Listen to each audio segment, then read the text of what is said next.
Jack and Jill went to the hill to fetch the tail for murder. Murder! Murder! Murder!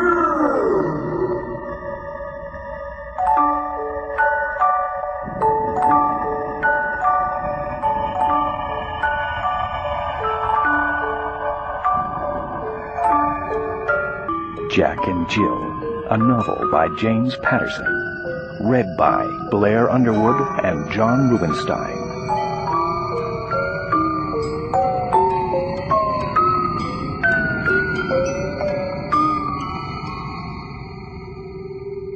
Sam Harrison swung his agile body out of the silver-blue Ford Aerostar, which he had parked on Q Street in the Georgetown section of Washington.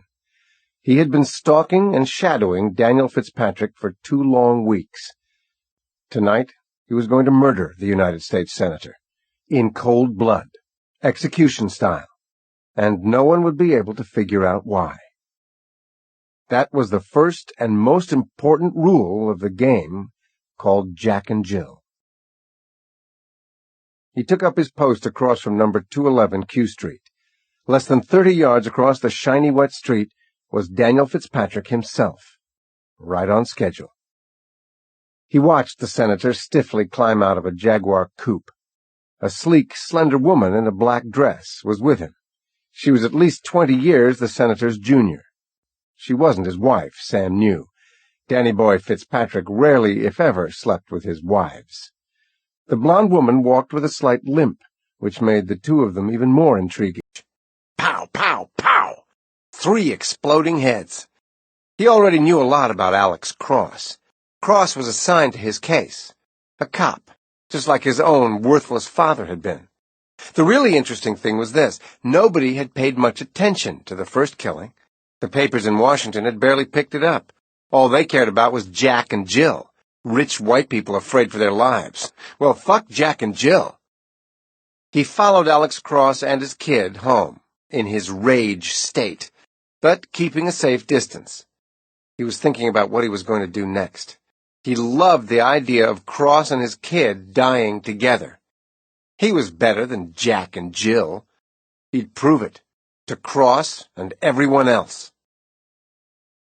The festive charity gala for the Council on Mental Health was being held at the Pension Building on G Street and 8th on Friday night. The grand ballroom was 3 stories, with huge marble columns everywhere, and more than 1,000 guests noisily seated around a glistening working fountain. The guest speaker for the evening was none other than the Princess of Wales.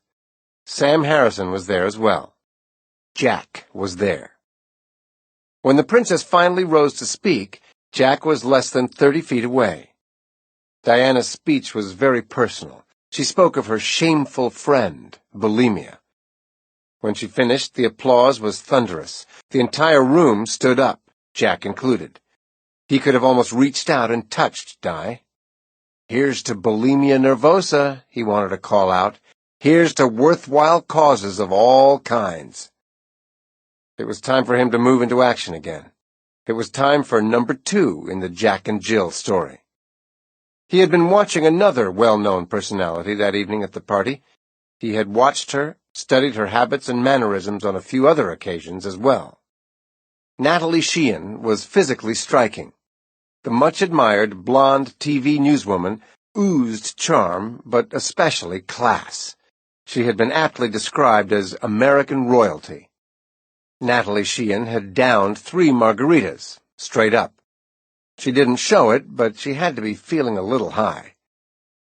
She's an extremely good actor, Jack was thinking as he came up beside her. She's a master of the one-night stand and the one-weekend affair. I know everything about you, Natalie. Suddenly they were face to face, nearly colliding. I'm sorry, excuse me, he said. No, clumsy me. Natalie said and smiled. It was her killer TV close-up smile. Really something to experience firsthand.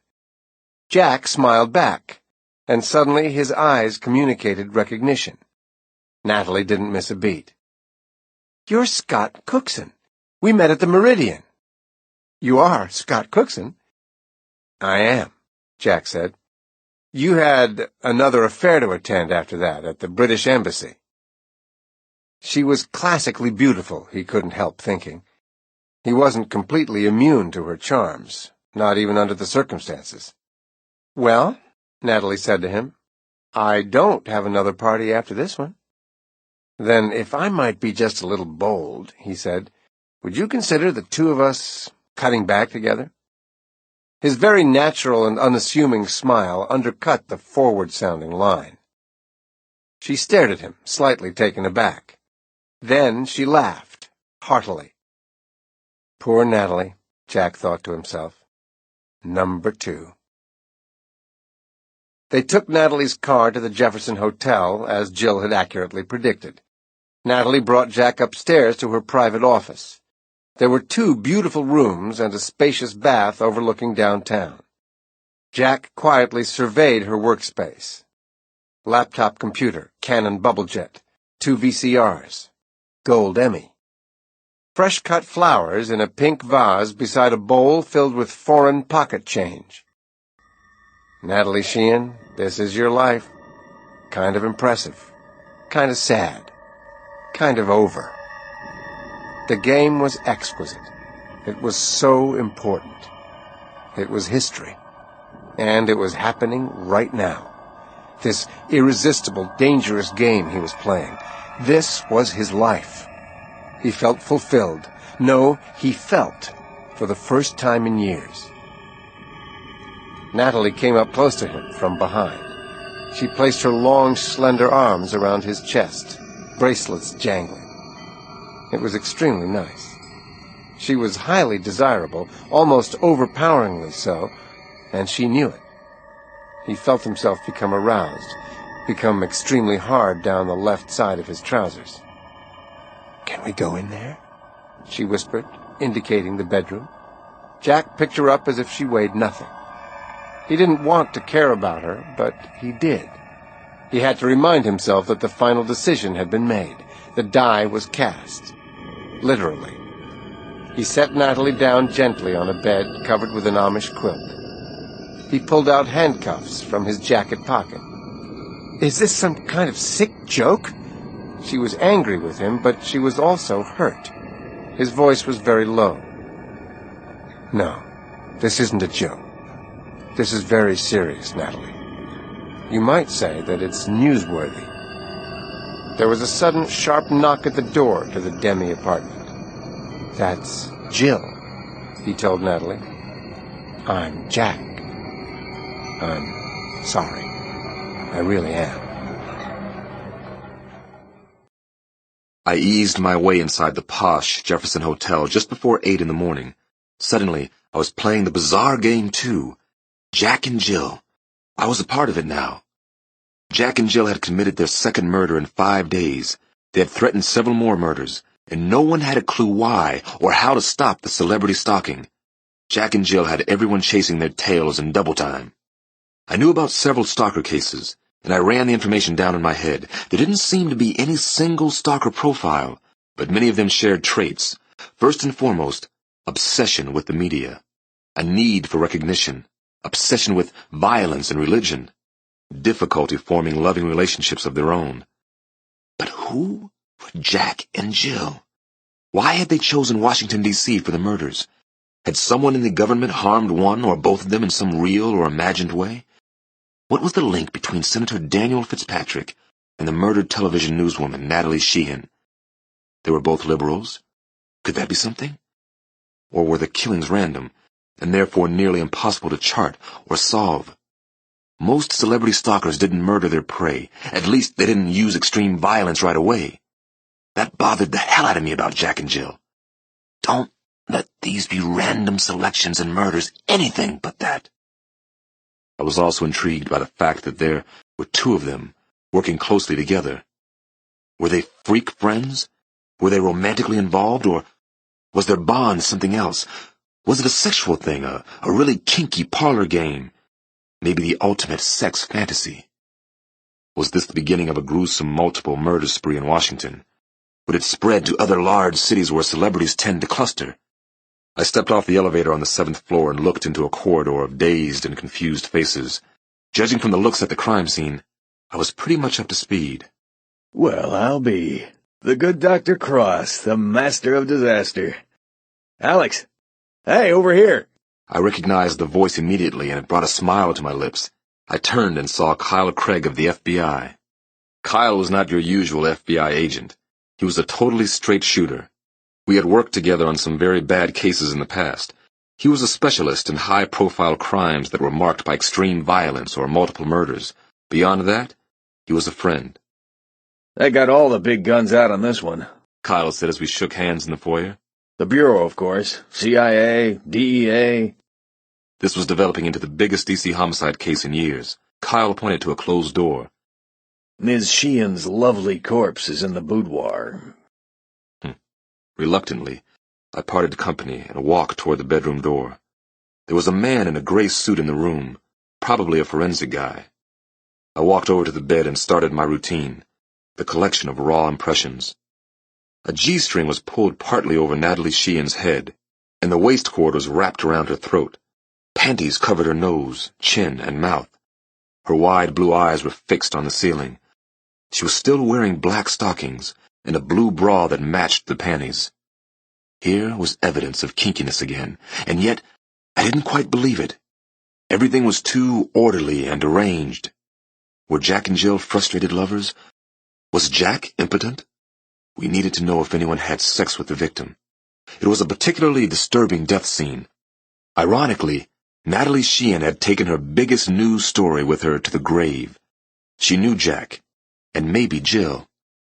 I could already see that there were some obvious and striking similarities to the murder of Senator Fitzpatrick. The element of kinky sadism, for one thing.